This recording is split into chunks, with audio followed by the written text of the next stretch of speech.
6 जनवरी 2025 की न्यूज है। मेरठ में बाइक सवार की गर्दन कटी, पीछे बैठा युवक भी जख्मी हो गया। अधिक खून बह जाने से बाइक चला रहे युवक की मेडिकल कॉलेज में इलाज के दौरान मौत हो गई। इसी दिन की दूसरी न्यूज है। राजस्थान में चाइनीज मांझे की चपेट में आने से एक उल्लू का पंख कट गया और वो मरनासन हो गया। ठीक इसी दिन की तीसरी न्यूज है। चाइनीज मांझे की चपेट में आने से भाजपा नेत्री आरती यादव का गला कट गया। उन्हें गंभीर हालत में भोपाल रेफर किया गया, जो एक निजी अस्पताल में आईसीयू में भर्ती हैं। ये सारी खबरें अभी सिर्फ एक दिन की हैं। आप पिछले कई सालों के अगर आंकड़े निकालेंगे तो ये काफी भयावह हो सकते हैं, न केवल इंसानों की जिंदगी के लिहाज से बल्कि पशु पक्षियों और पर्यावरण के लिहाज से भी।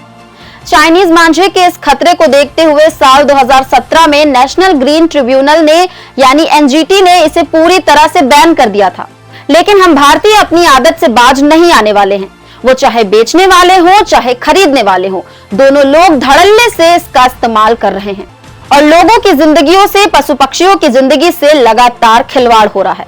हाल ही में वाराणसी पुलिस ने एक बड़ी कार्रवाई करते हुए 1.5 करोड़ रुपए का चाइनीज मांझा बरामद किया था।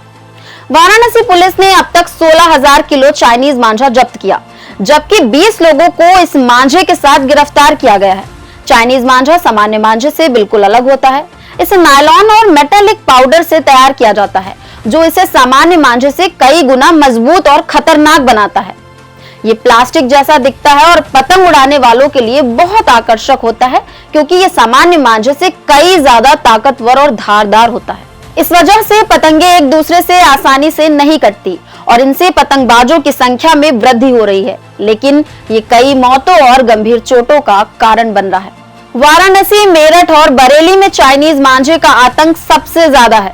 वाराणसी में तो अक्सर इस मांझे से जुड़े हादसे सामने आते रहते हैं। ये मांझा न केवल मानव जीवन के लिए खतरनाक है, बल्कि ये पक्षियों के लिए भी जानलेवा साबित हो रहा है। अक्सर पक्षी इस मांझे के संपर्क में आते हैं और गंभीर रूप से घायल हो जाते हैं, जिससे उनकी मौत भी हो जाती है। प्लास्टिक और केमिकल से बने होने के कारण ये मांझा नष्ट नहीं होता। ये नदियों और जमीन को प्रदूषित करता है, जिससे पर्यावरण को भारी नुकसान होता है। महत्वपूर्ण बात यह है कि यूपी पुलिस ने इस समस्या से निपटने के लिए एक मास्टर प्लान तैयार किया है। अब सिर्फ चाइनीज मांझा बेचने वालों पर ही नहीं, बल्कि इसका इस्तेमाल करने वालों पर भी सख्ती की जाएगी। पुलिस अब ड्रोन कैमरों का उपयोग करके पतंग उड़ाने वालों की निगरानी करेगी, जो चाइनीज मांझे का इस्तेमाल कर रहे होंगे। इसके अलावा पुलिस ने यह भी सुनिश्चित किया है कि इस अभियान के तहत चाइनीज मांझा बेचने और इस्तेमाल करने वालों के खिलाफ मुकदमे दर्ज किए जाएं। मकर संक्रांति के त्योहार के दौरान जब पतंगबाजी चरम पर होती है, तो पुलिस की नजरें और कड़ी होंगी। कुल मिलाकर चाइनीज मांझा सिर्फ एक पतंग का धागा नहीं, बल्कि मौत का जाल है।